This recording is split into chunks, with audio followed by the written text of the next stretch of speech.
தியாக பிரம்மம் 29ஆம் பகுதி. ராமராயா, நீ என்னப்பா கூறுகிறாய்?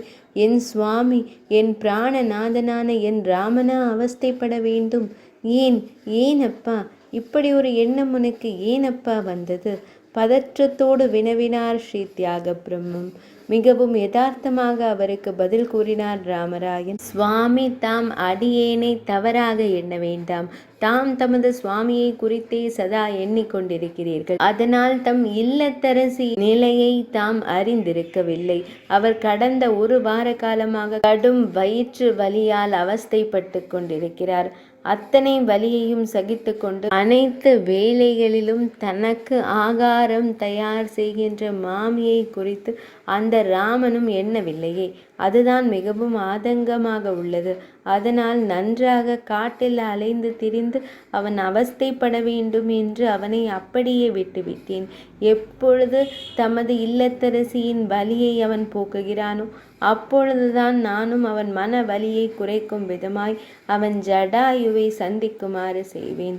அழுத்தம் திருத்தமாக ராமராயன் தன் எண்ணத்தை பதிவு செய்ததும் தியாகராஜ சுவாமிகளின் விழிகளிலிருந்து ஆறாக வெளிநீர் பெருகியது. அப்பா ராமராயா, நீ ராமாயணத்தை ஒரு சரித்திரமாக எண்ணி பாராயணம் செய்யவில்லை என்பது புரிகிறதப்பா.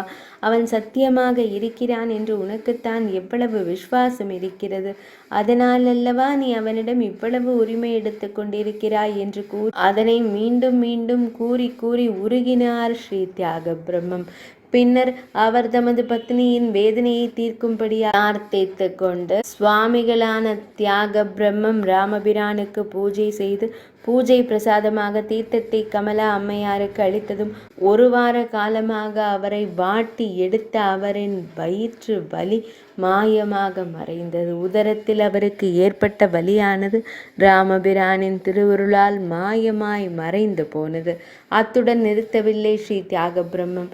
தமது சிஷ்யரை அருகே அழைத்து, ராமராயா, இப்பொழுது உன் கவலை தீர்ந்ததல்லவா? செல், விரைவாக சென்று என் ராமனை ஜடாயுவை சந்திக்கும்படி செய்.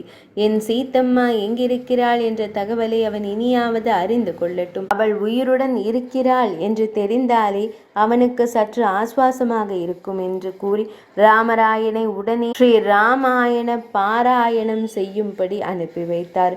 இங்கனும் குருவும் சிஷ்யர்களும் அந்த சீதாராமனை ஆத்மார்த்தமாக அனுபவித்ததால் தான் ஸ்ரீ தியாக பிரம்மத்தின் இசை பரம்பரை இன்றளவும் அழியா புகழோடு நீடித்திருக்கிறது என்றால் அது மிக இல்லை அல்லவா? மேற்படி ராமராயனுக்கு ஸ்ரீ தியாக பிரம்மத்திடம் இருந்த உரிமை சுவாமிகளுக்கும் அவரிடத்தில் இருந்தது. அதனால்தான் தமது கடைசி காலத்தில் சுவாமிகள் ராமராயன் இல்லத்தில் சுவாதீனமாக தங்கி இருந்ததாகவும் அந்திம காலத்தில் அவர் உடல்நிலை சரியில்லாமல் படுத்த படுக்கையாக கிடந்த பொழுது ராமராயரே அவருக்கு அருகிலிருந்து பணிவிடைகள் செய்ததாகவும் வரலாறு கூறுகிறது. அன்றியும் சுவாமிகள் சித்தி அடைந்த சமயத்திலும் இவரே அருகில் இருந்ததாகவும் பின்னர் சுவாமிகளின் அஸ்தியை காவிரி நதியில் கரைத்த ராமராயன் அவர் வாழ்ந்திருந்த இடத்தில் பிருந்தாவனத்தை அமைத்ததாகவும் செய்திகள் தெரிவிக்கின்றன. 29ஆம் பகுதி இனிதே நிறைவடைந்தது.